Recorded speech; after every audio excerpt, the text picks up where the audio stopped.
stuff that we're talking about tonight is kind of deep, kind of fun, but kind of deep. So we're going to just get right into it.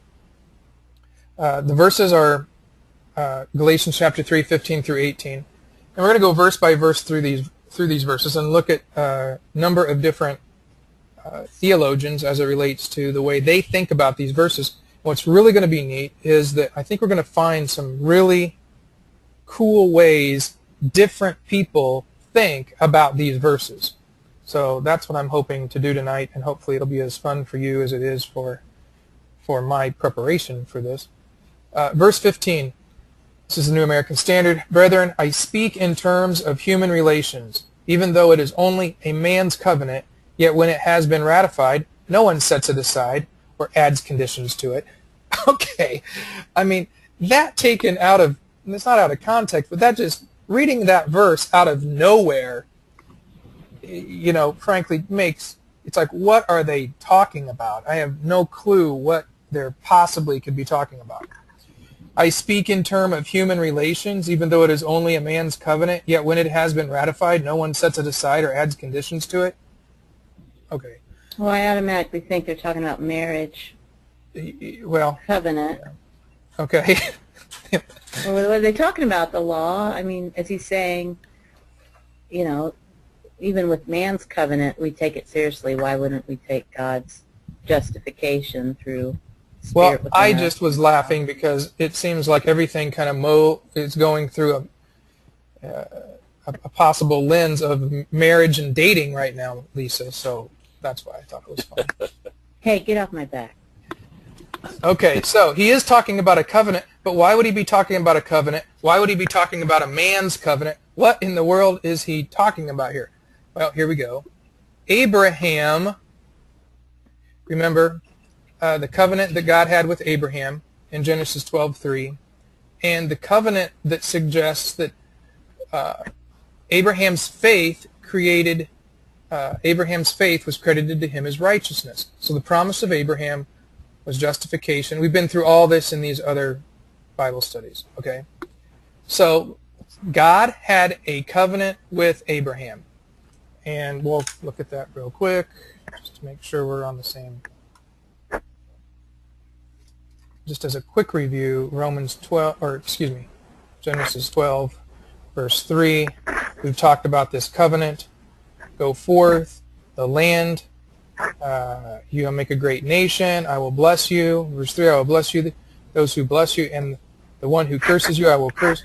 And in you all the families of the earth will be blessed.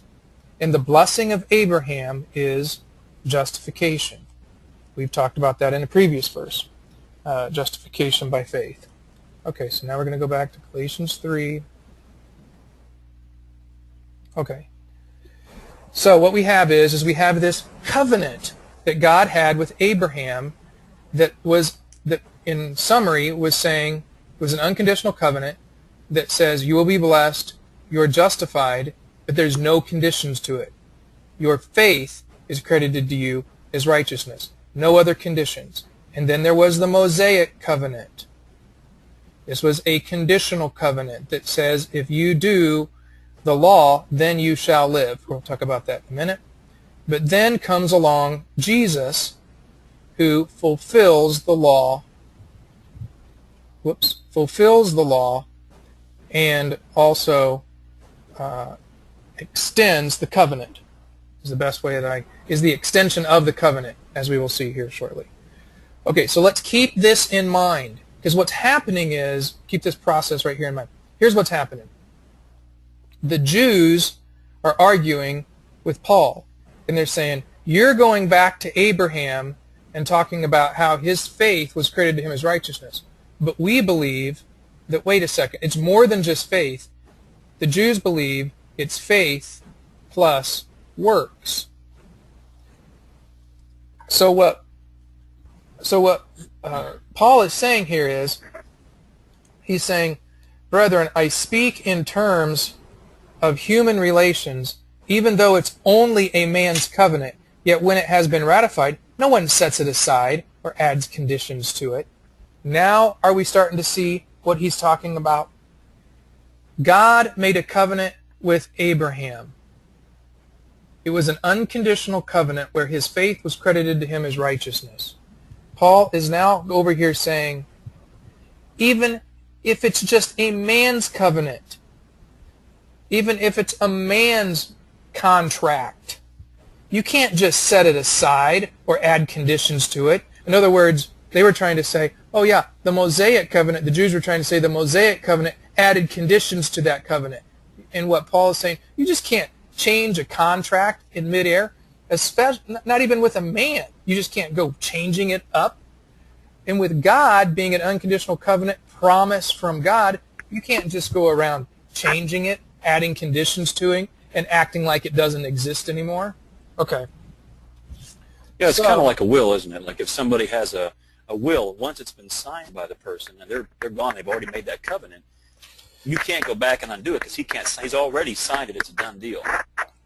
Yes, you have brought up a very important point, one that Luther makes very clear, in that he even actually refers to that. Let me grab it for you here.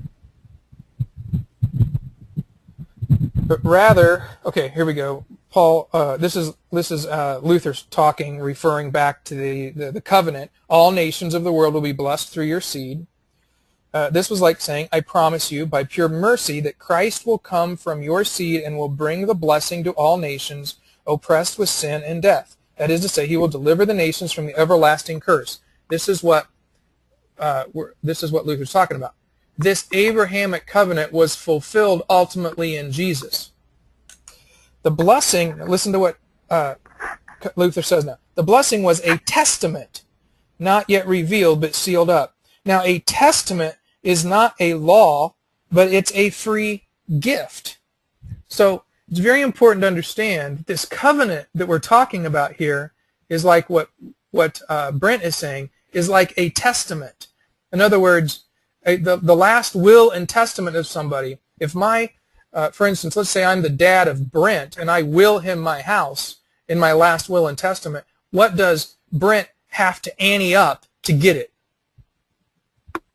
Nothing. Nothing. It's free. But if he gets the house, I want the cars. Okay, well then you can have the cars. So this is exactly what Luther's comment was. He's saying, wait, we are heirs, not looking for laws. That doesn't even make any sense. If we're truly heirs, descendants of this covenant, we are heirs of, and the inheritance from being an heir is something that's free. It's not something that has conditions to it. It's not something we have to live up to. And so this is the language that Paul's using here. Now, interestingly enough, Calvin comes about it from a little different perspective. He says, no, he would argue that this testament language isn't really the best language to use. He would suggest, although he says that the Latin versions here render it testament, just like Luther is rendering it testament. He's talking about it as if it's a testament. And you can't change that testament. It's something that's freely given, and you can't add conditions to it. You can't add law to it because it's something that is free. It's unconditional. Calvin then goes on to say, but the Latin versions here render it testament. But it also sometimes renders it covenant.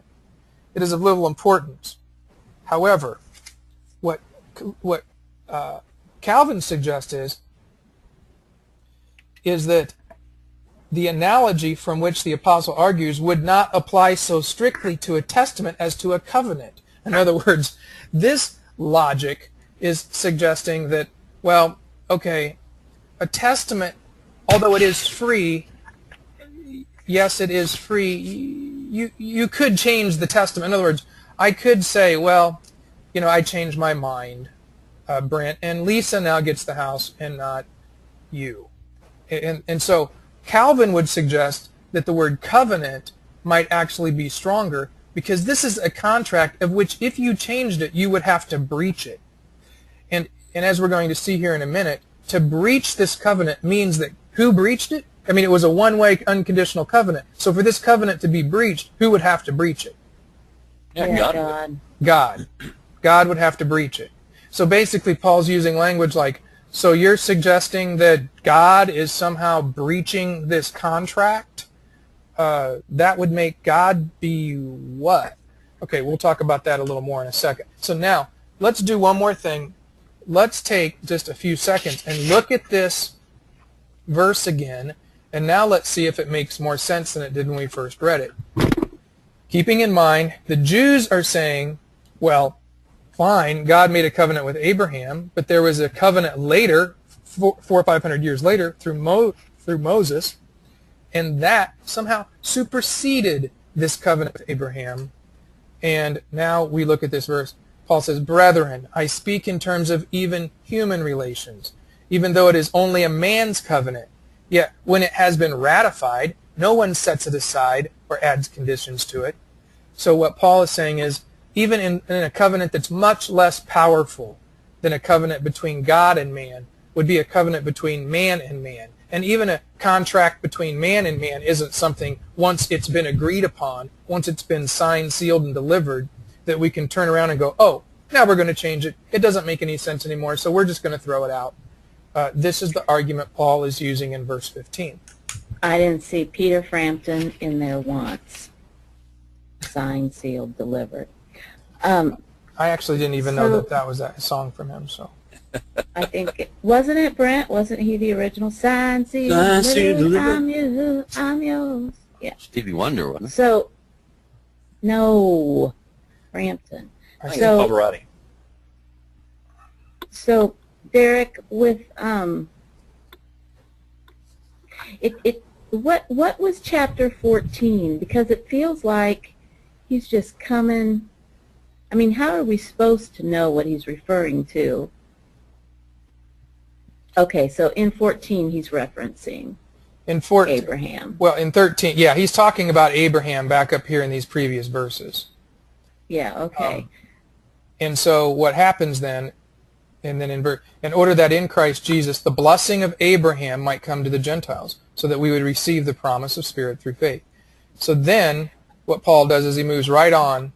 Either one of two things are happening. Paul is thinking that the Jews would then argue that somehow the covenant of Abraham would be superseded by Moses' covenant. Or he's not just thinking that as an argument against something that may be argued against him. He actually may know this is happening. He actually may know that the Jews are actually claiming that the Abrahamic covenant has been superseded by the Mosaic covenant. So the Abrahamic covenant, even though it's older, it is now somehow invalidated. And so Paul is trying to suggest, no, it can't be. Yeah, and it would make sense just chronologically that they would think, well, since Moses came after Abraham, then what he got is what's the most current. And so Paul would have to go back to, I mean, you know, it's just amazing how thorough Paul was. Yeah, I mean, really is. his knowledge base was amazing. And that it came to him through revelation is what's so amazing. Yes, he knew the Old Testament, knew the law, but the way that this all came together in a puzzle that hadn't ever even been dreamt up is nothing short of, it has to be God. Right. I mean, he knew the law prior to his experience with God, but his revelation from God in the 3 years when he was basically being schooled before he started more of an active ministry is when all of this stuff must have been coming together for him. Because he sets it up like a Socratic dialogue in the way that he knows where they're going next. Yeah, it's like either, which is not an uncommon phenomenon. Many of us can, like if we're going to, I mean, any attorney, for instance, or any husband that's been married for more than 10 years, before they say something, they already know what the response is going to be in defense. And so I would then say more than 1 year.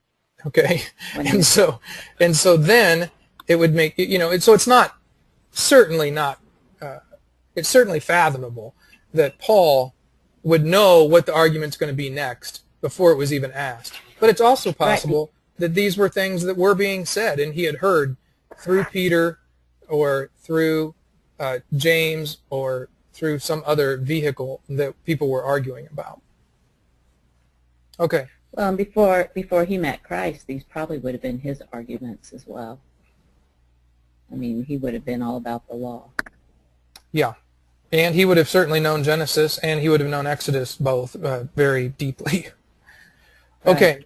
So now let's look at verse 16. Now the promises were spoken to Abraham and to his seed. He does not say, and to seeds, as referring to many, but rather to one, and to your seed, that is Christ. All right. So now what we've got to do. Now I don't want to forget about what we're doing here because this is really important and we're going to be coming back to it here in a second. Scoot me over just a tad.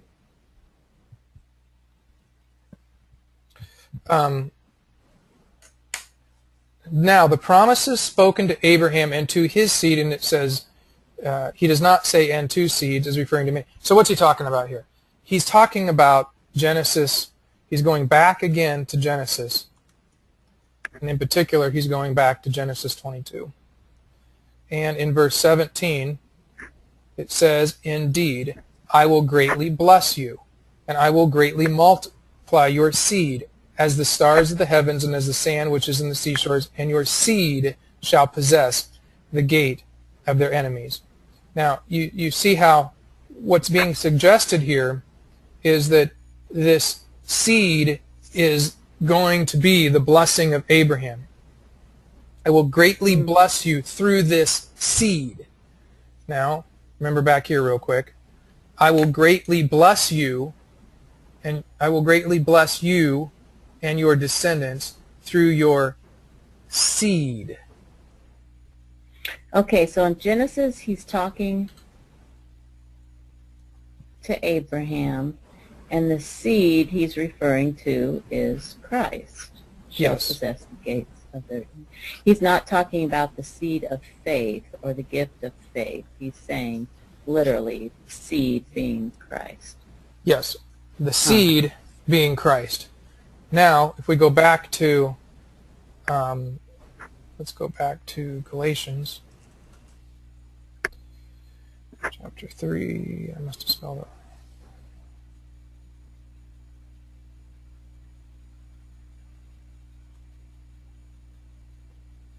Okay.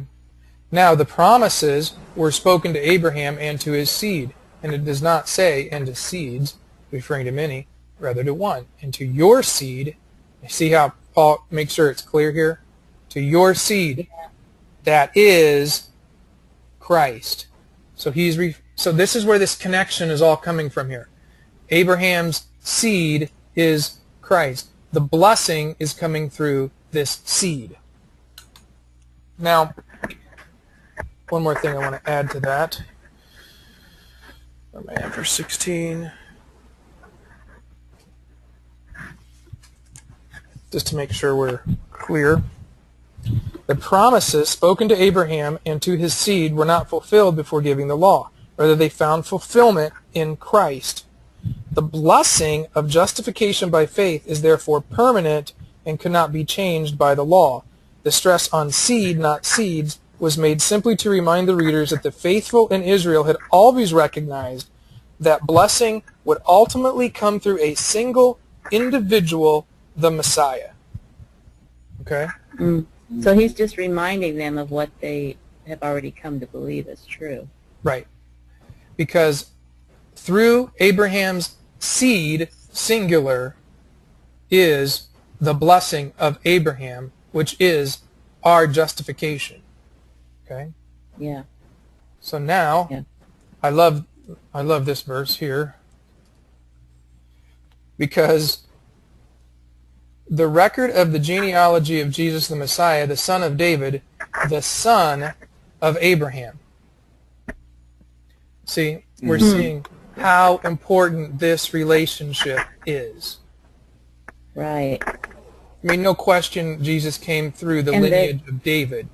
But Matthew says, wait, it's incredibly important that we not forget the lineage goes clear back to Abraham, because Jesus actually fulfills basically both of these covenants. In other words, over here, he is the seed of which the blessing of justification through faith comes from.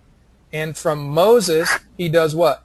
This is the law, and he fulfills the law, right? And he is the seed that brings us the promise of Abraham. So he fulfills the law of Moses and brings us the promise of Abraham. See how in Jesus he takes care of both of these covenants. Does that make sense? Yep. Okay, Christ fulfills the law of Moses. Yep, right here. And what about the promise of Abraham? And he is the promise. He is the seed, the descendant of Abraham, the seed that brings the promise of Abraham to all of us. And the promise is justification. Brings the promise. Okay, right. And the Dallas guys, Dallas Theological Seminary, I think, says it the best. The blessing of justification by faith is therefore permanent and could not be changed by the law. The stress on seed, not seed, was made simply to remind the readers that the faithful in Israel had always recognized that the blessing, again, the blessing of what? The blessing of justification by faith would ultimately come through a single individual, through the Messiah. Now, one thing I want to add to this, because I think it's interesting, and I got to keep moving or we're going to run out of time. But Calvin, remember, we talked earlier about the fact that Calvin suggested that the covenant was a stronger argument, and Luther suggested a testament was. Remember us talking about that a minute ago? Well, keep in mind, Luther is all about justification by faith, an heir, and one of his heirs, a child of a God. However, it would make sense that Calvin would talk about a covenant being a stronger enforcement of what's going on. Why? Because Calvin is an attorney. He was a lawyer. And so you're going to see that language come through more and more. You're also going to see this concept of covenant being expanded within the understanding of how Calvin treats things, because we won't get into this a lot tonight, but some of you know what covenant theology is, and we're seeing kind of glimpses of covenant theology within what Calvin is talking about here. However, Calvin takes this a step further. He's like, okay, one argument would be for seed to be singular. However, we're going to go a little deeper here, because he suggests that the word seed is a collective noun. So Paul appears to reason inconclusively. What is he saying here? When you talk about Genesis, we were talking about Genesis 22.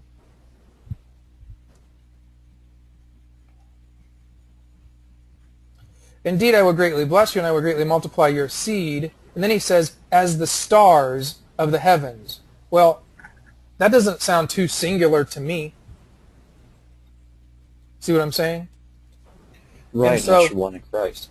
What's that? No, I'm just making an observation. Yeah, unless you're one in Christ. Right.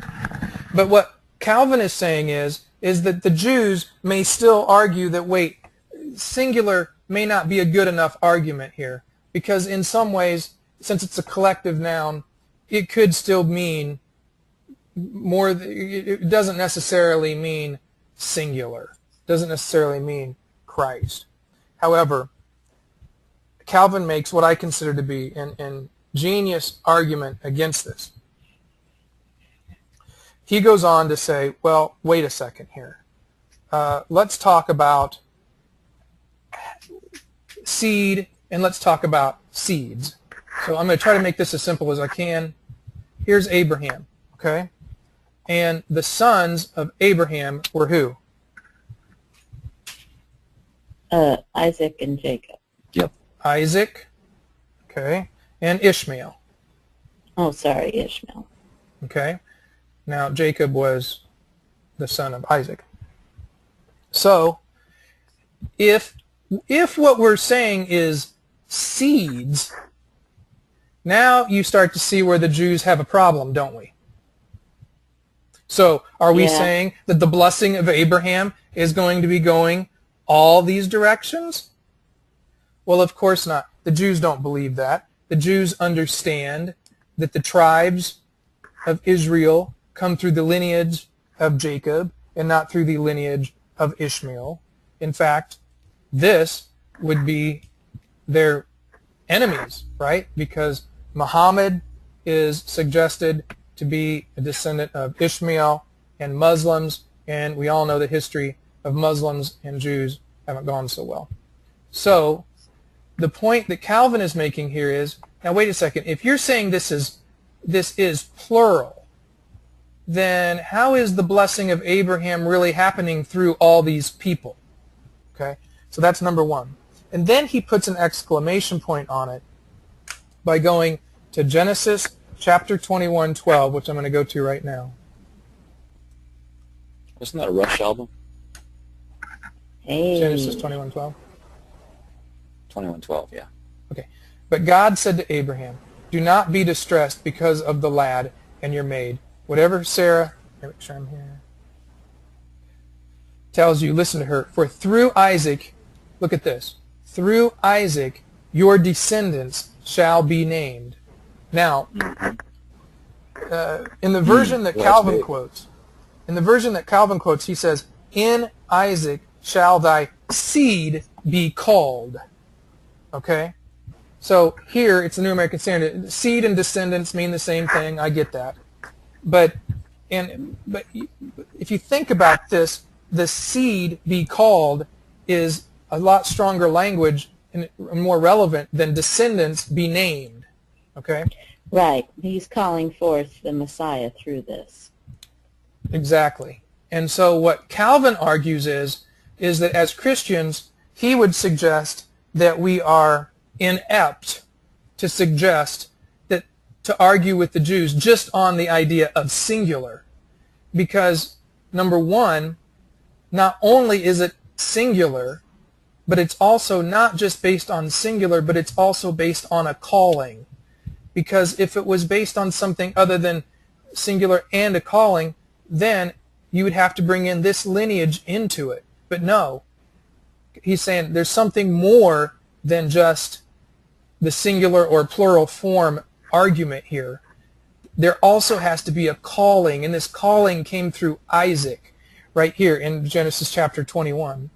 And so here's how he concludes, Calvin that is. He merely shows that the word seed must denote one who was not only descended from Abraham according to the flesh, but had been likewise appointed for this purpose by the calling of God. And he uses this language here in Genesis 21 showing that, look, through Isaac your descendants shall be called. And so Jesus was not only the seed, but Jesus was also called.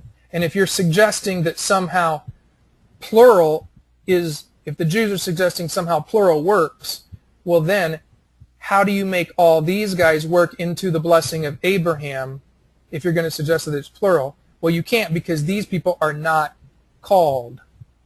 But through Isaac, they were called. Does that make sense? I don't want to spend a lot of time there, but I thought it was a pretty ingenious. That's good.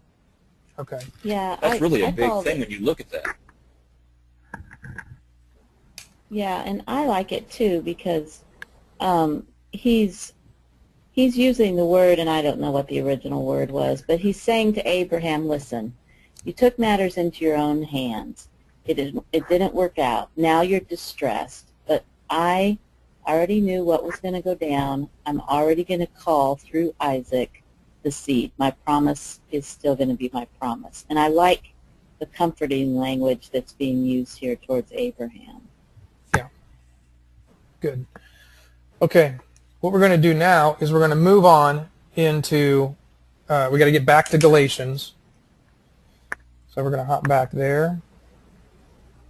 That's a good interpretation, Lisa. I just like the relational quality Yeah. that God's so consistent with. Okay, now we're going. Can you tell on your I think screen? that's a wonderful. What's that, Sorry, I was Brent? going to say, I just think that's a really wonderful illustration about the calling. You know, again, what the seed was. And again, Isaac, not Ishmael. And I think that's, even with our own faith, I think that's a huge statement to look at. Yeah. I mean, it's Right. comparative to the Muslims, and yeah. Yeah. Okay, now we're on to verse 17. And here's what Paul says next. What I am saying is this: the law, which came 430 years later, does not invalidate a covenant previously ratified by God so as to nullify the promise.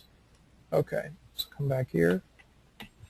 Now, we still have this kind of thing going on, but remember, see, this makes total sense now, because what Paul is suggesting is that there was about 430 years between the unconditional covenant given to Abraham, which is you are righteous by faith. Your faith is credited to you as righteousness. It's a free gift.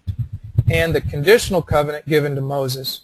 There was approximately 430 years between these two. Now, honestly, guys, we could probably spend the next half hour talking about the different theories of how 430 years was calculated. However, I really don't think that it's worth, for our purposes, that it's worth our time to do that for what we're trying to accomplish here. So I'm satisfied with it was a long time. okay. So again, I'm going to refer back to Dallas and introduce us to these concepts, and then I wanted to take a couple glimpses at some very interesting things that Luther and Calvin had to say about this. The law was given. Finally, Paul applied the principle of permanence of faith by affirming that a covenant made so long before could not possibly be altered by later giving of the law. The law was given 430 years after the promise, which, whoops, I lost my pen. Which again, I think this visual right here helps us understand what they're talking about. When did that lengthy period of time begin? Okay, well, that's when people start getting a little weird about, well, it could be this, it could have started here, it could have started then, it could have ended here, it could have ended there. However, what I do want to spend more time on is a couple things. Let me grab it.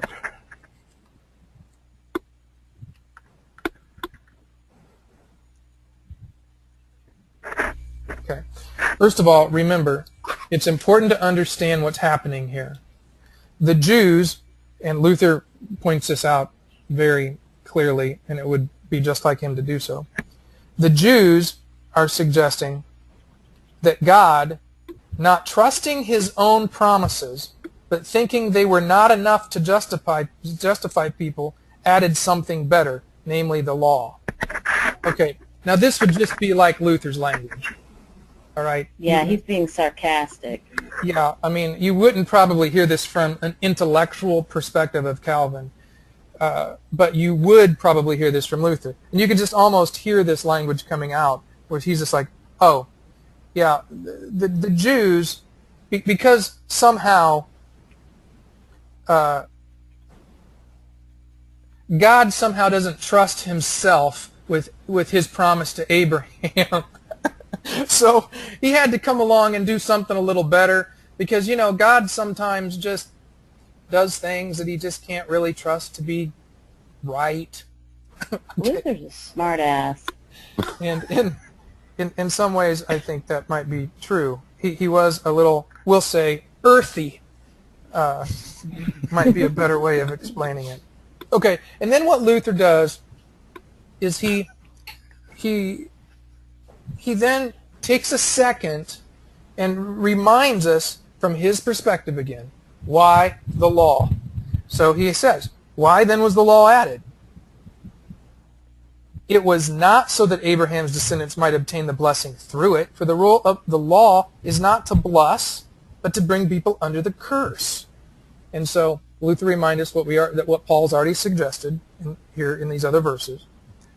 Because once we are shut up under the law. We looked at the word shut up in another, in a couple weeks back. Shut up meaning not shut up, but meaning confined like into a prison. Okay. Right.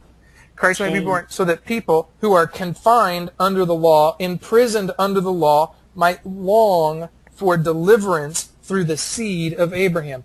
So Luther says, of course the law was given because God wanted us as individuals to long for the seed of Abraham right here. Because he knew the law was going to make us feel what? Cursed. Oppressed. Yeah. And he wanted us to long for the seed of Abraham. And again, this is really strong language and good and very consistent with the way Luther would think.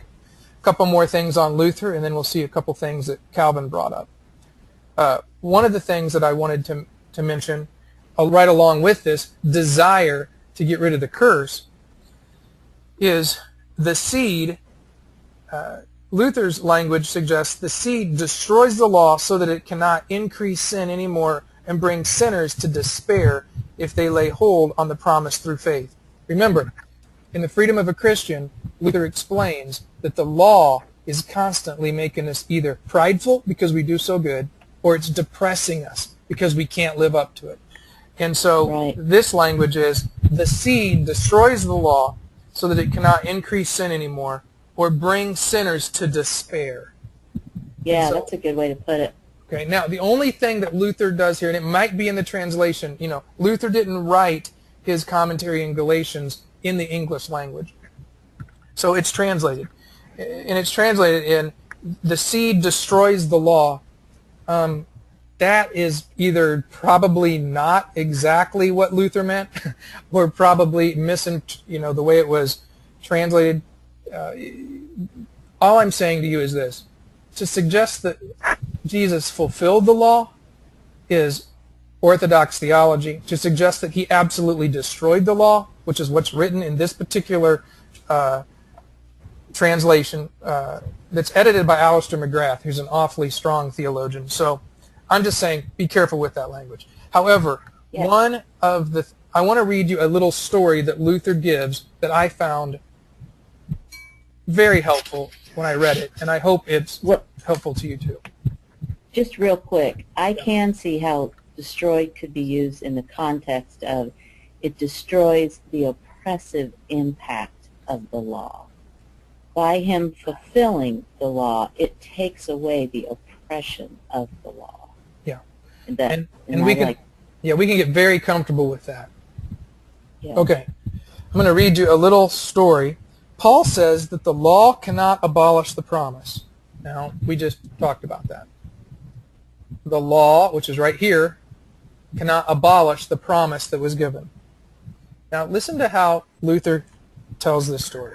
If a rich man of his own free will adopts someone as his son, not knowing him and not owing him anything, and if he makes him the heir of all his lands and goods, and a certain number of years afterwards gives him a law to do this or that. Now, let me stop right there so I can have it. Okay, here it is. Here's my dad, Jerry, and here's Derek. Okay, and Jerry, a rich man. Okay, he's not rich, but we're going to act like he's rich. He doesn't even adopt me because I'm actually his son. He makes me an heir of his land. Okay, so now I become the heir.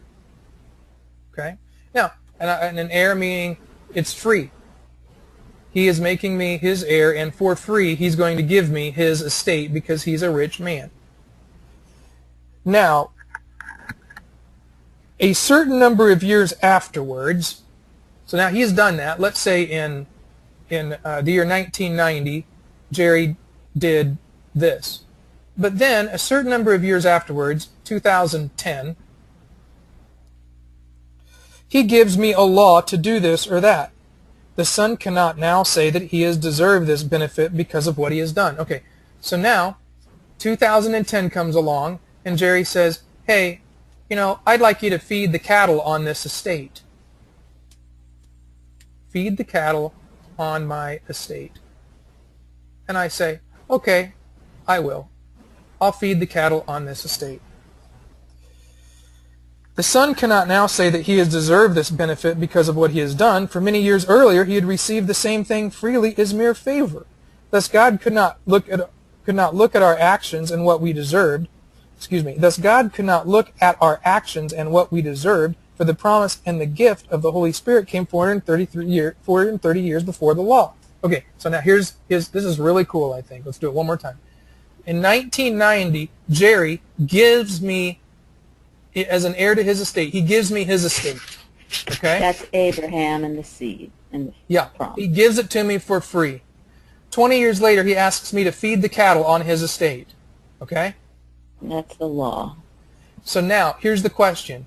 Can me feeding the cattle on the estate make me have, see, the estate is justification. So what's given me the justification? What's given me the righteousness? Is not it your works. It's not the cattle on my estate. Look, Dad gave this to me for free before the cattle ever came along. Right. So I can't, right. I can't take credit for getting, in other words, here's the best way to say it. So you're telling me, Derek, would it make sense for me as Derek to say, hey Lisa, I want to let you know, because I fed the cattle, I now get the justification? Right.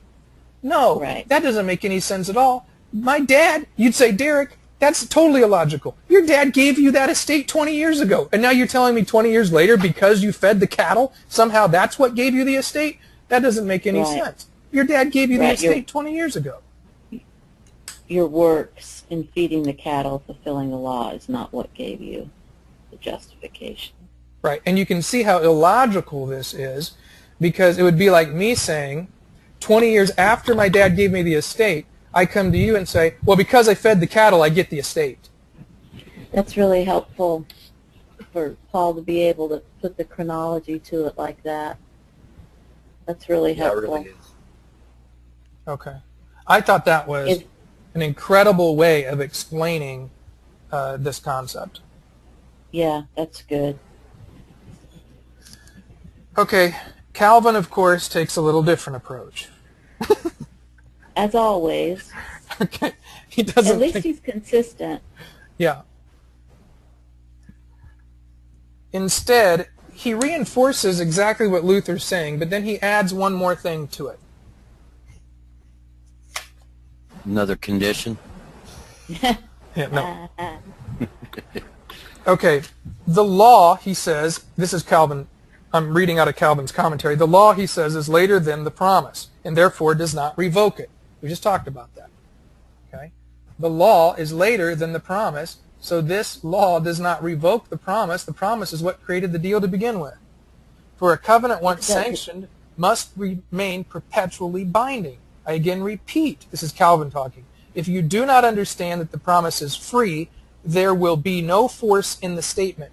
See what he's doing here? He's saying, look, this estate was given for free to begin with. 20 years later, he asks me to feed the cattle. That's not what makes me get the estate. He already gave me the estate. So this is kind of what Calvin's saying again. And it's like he keeps saying it. Everybody keeps saying it. For the law and the promise are not at variance, but on this single point, that the law justifies a man by the merit of works, and the promise bestows righteousness freely. This is made abundantly clear when he calls it a covenant founded on Christ. Covenant, this is back here, covenant founded on Christ. Right here. There's the covenant, and it's founded on the fact of Christ. Now, but then, this is where Calvin goes a little bit astray. Not astray bad, astray good. He makes a reference to the papists, the popes. Here we shall have the papists to oppose us. And this is very interesting. For they will find a ready method of evading this argument. Because remember, the Jews believe that the law justifies, right? Yeah. The Catholics believe that it is faith plus works that justify. they will say that the old ceremonies shall no longer be binding. Okay, let them be laid out of the question. Nevertheless, a man is justified by the moral law. So what he's suggesting is the popes are going to say, no, there was a moral law before Abraham. Okay? A man is justified by the moral law, for this law, which is as old as creation of man, went before God's covenant with Abraham. And so he brings up the point that the papists are going to argue that, yeah, we still have a law to follow. We're still justified by a law because there's actually a law before Abraham even. Okay. And What not is to he spend... talking- Not to spend... what is- Go ahead. What are they talking about? What's the law before Abraham? They're just suggesting, like, when God created the universe, he created a natural or a moral law of the universe. Okay? Oh. Okay, now this isn't something we as Protestants may have ever been taught, so it may not really resonate. But what Luther does is he suggests, this is where Luther brings in his covenant theology. He refers back to scholastic theologians. Now, the scholastic theologians, in more particular, out of scholasticism and moved into, let me think of the guy's name. It'll come to me in a second. Where there was this belief in Calvin's time that your works that you didn't really justify you, but the works that you did because of the covenant did justify you. All right, now this sounds hard to understand, and it kind of is. So I'm going to give you an example so you might be able to understand it. Imagine, for instance, that you pay somebody with gold coins. Okay? These gold coins have worth. This is like works. Okay? Where are you coming? Are you coming up with this out of your head, or is it somewhere else? No, I found this somewhere. And so this is like works. And Jews would suggest that you have to give gold coins in order to have worth, to be justified by good works. However, tangible. Let's say, for instance, that we all believe that the works we have are ultimately not very good. They're kind of worthless, but they're still works. Well, covenant theology is based on the idea like these works are like paper dollars. Okay? In other words, with gold, there's intrinsic worth in gold, right? But when we have a $5 bill, there is no value in that paper. Now, there's value in the $5 bill, but there's no value in the paper. See what I'm saying? Yeah. However, when you take the paper and you support it by the government of the United States or the covenant, or a covenant, in other words, God would be suggesting that God is making those works, which are really worthless works, just like the paper is worthless, but because the government says that paper that's worthless is worth $5, then it makes that money actually worth something. And so this is what the covenant backs it up. Yeah. The covenant, the promise that this paper is worth something, makes this paper worth something. The paper in and of itself is not valuable, but the promise of a bank, for instance, allows me to take a $5 bill, which is worthless in and of itself. There's no intrinsic value like gold has, but take that $5 to the bank, and because there's something that backs it up, a promise that backs it up, I can believe that that piece of paper that really would be worth just a penny or something in paper value is actually worth $5 whole.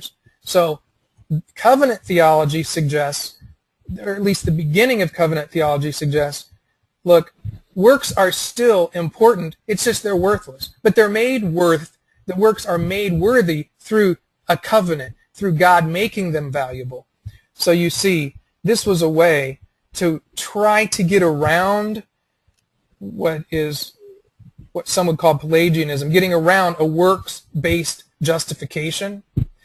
And so, again, this is the history of covenant theology, and this is the language that Calvin uses to suggest that, wait a second, the popes are saying that there was a moral law, so then Calvin's argument is this.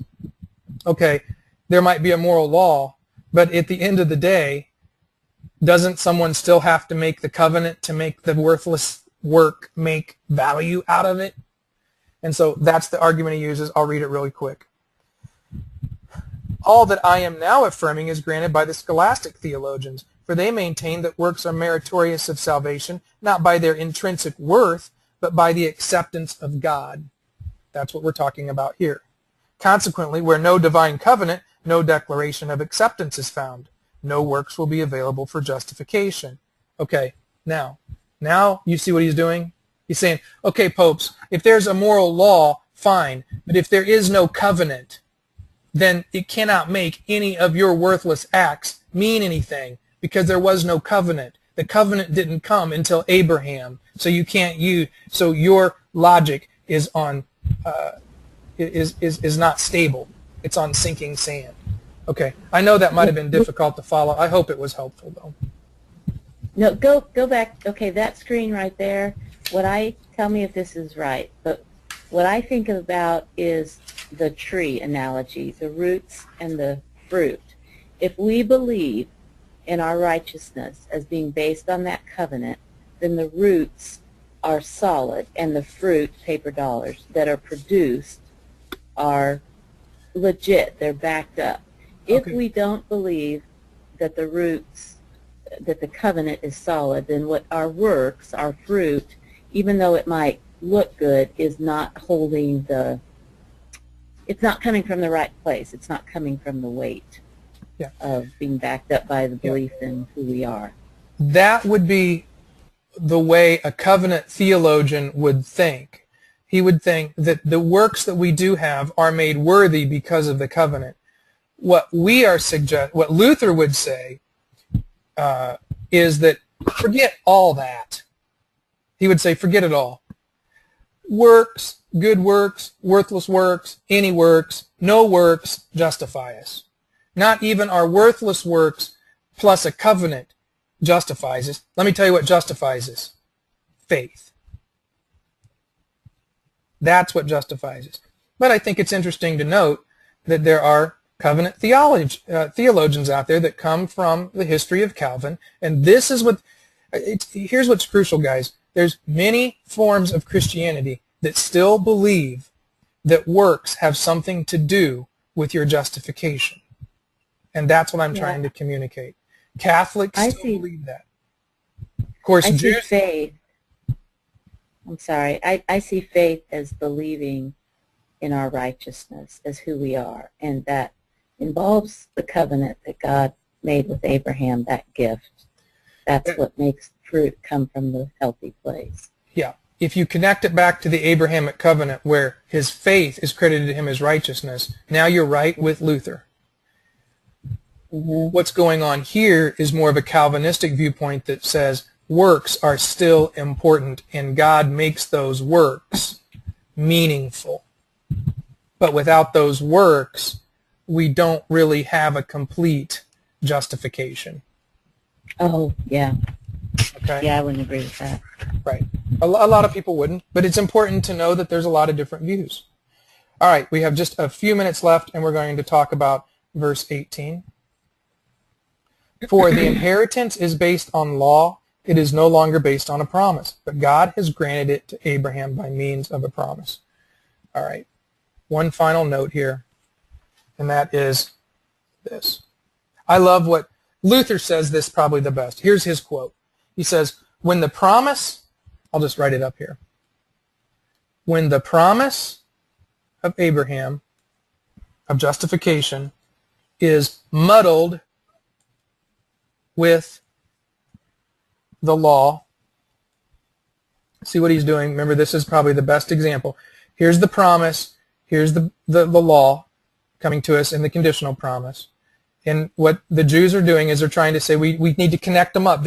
It's not just Abraham, but it's also Moses. You got to add the Abrahamic promise to the Mosaic covenant. That's how you get it. And Paul's saying, no, you can't mingle the two. And Luther's quote is, this is actually a quote, it says, when the promise is muddled with the law, it is made nothing but the law. Okay? So again, typical Luther.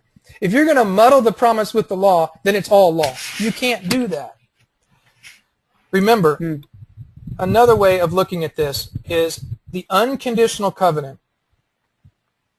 If you suggest that the conditional covenant here revokes the unconditional covenant, you have in effect made God out to be a liar. Paul suggests if the inheritance is based on the law, it is no longer based on the promise. Okay. Remember, an inheritance by definition is what? It's free. A gift. We're back to this again. If you're going to say, it's like, well, wait a second. If you're going to say that I inherited an estate from Jerry, and 20 years later I have to pay for it, then it's no longer an inheritance. It's me having to pay him for it. Does that make sense? Yeah. Okay.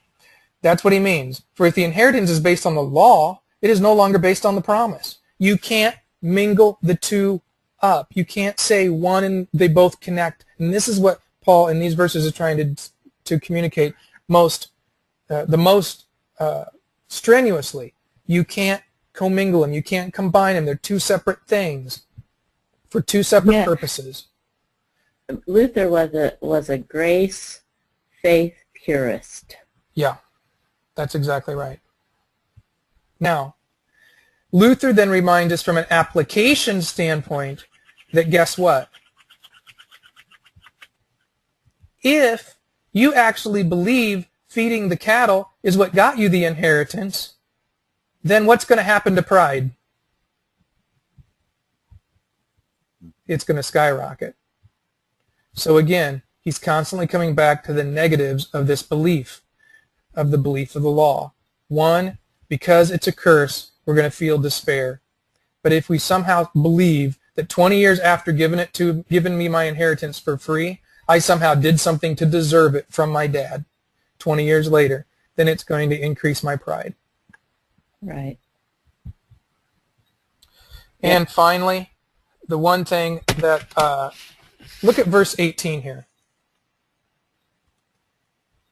The word granted. The version of the Bible that Calvin quotes doesn't use the word granted. It uses the word gave. So let's change the word granted to gave. But God has gave or given to Abraham by means of a promise. He gave it to him. Abraham had to do nothing for it. There's no other conditions to it. He gave it to him. And as we finish off, let's look at one verse in Romans. Again, Calvin takes us back over to Romans and reminds us of the same exact thing. I know and I am convinced in Lord Jesus that nothing is unclean itself. Hold on a second, I'm in the totally wrong place, because that doesn't make any sense. Okay, 14. For if those who are of the law are heirs, faith is made void and the promise is nullified. See how much sense this makes now? Yeah. See, who are heirs. That's right. For if those who are of the law are heirs, if we're living by the law, but we're heirs and we got something for free from my dad, then the faith that I had that gave me the promise of justification has to be void. Yeah. Okay? Right. All right. That kicked butt right there. Hey, Chris has been with us this whole time, and he had a comment. He said, our works coming from covenant are as a result of covenant. Our works coming from the need for justification makes them misdirected. Yeah. Can you see that question, Derek, he's got on there? No, let me try to find it here. Tell Chris to get a ding-dang microphone. Okay. Our works our works coming from covenant are as a result of covenant. Our works coming from the need for justification makes them misdirected. Yeah, clearly, I mean, I would agree with that last statement. I just want to reiterate what's going on here. This is not a belief system that a non-Calvin would believe, okay? Some Calvinists believe that their works still justify them because the covenant makes their worths, God makes their works something valuable, okay? That is a Calvinistic viewpoint that many of us, many people would not agree with. Luther would say, no, you can't make a worthless work combined with the covenant somehow justify us. So I just want to make sure this is clear. This is probably the most confusing part. And so the main focus is this. Calvin used this logic in order to counter this claim that the papists have of saying there was actually a law, a moral law that could somehow justify us before Abraham. However, again, Luther would say, wait a second, forget all that stuff. It's faith. It's not intrinsically good works. It's not intrinsically bad works. It's not worthless works. It's not any works. It's faith that creates our righteousness. Okay. I hope that may clear it up. I'm not sure. Anything else, Brent? I just think we have to remember that that our fear to that is that we're giving people a card to run amok. You know, that's why I think we always hesitate against landing so solid in that camp. Yeah, we continue to believe that grace leads to disobedience as opposed to obedience, which we've talked about a million times, and I'm sure we'll be talking about it again here shortly. Okay, we got to wrap things up. Brent, would you pray for us, and we'll wrap up and get to the next webinar. Sure. God, thank you for these insights. They're really huge in understanding that it really is this covenant and not by the law, not by our works, and even the whole seed of Abraham and how that lineage comes down to us. It's something that can't be nullified and void. It can't be changed. It is what it is because you put it into play, and I'm grateful. We're all grateful. So, Lord, as we finish up tonight, thank you for these insights, and help us to really etch these things in stone deeper inside of ourselves so that they become a part of our foundation and our faith, and even so much so as that we can share this with others, help them really see these truths even clearer. Thank you, God, for this evening.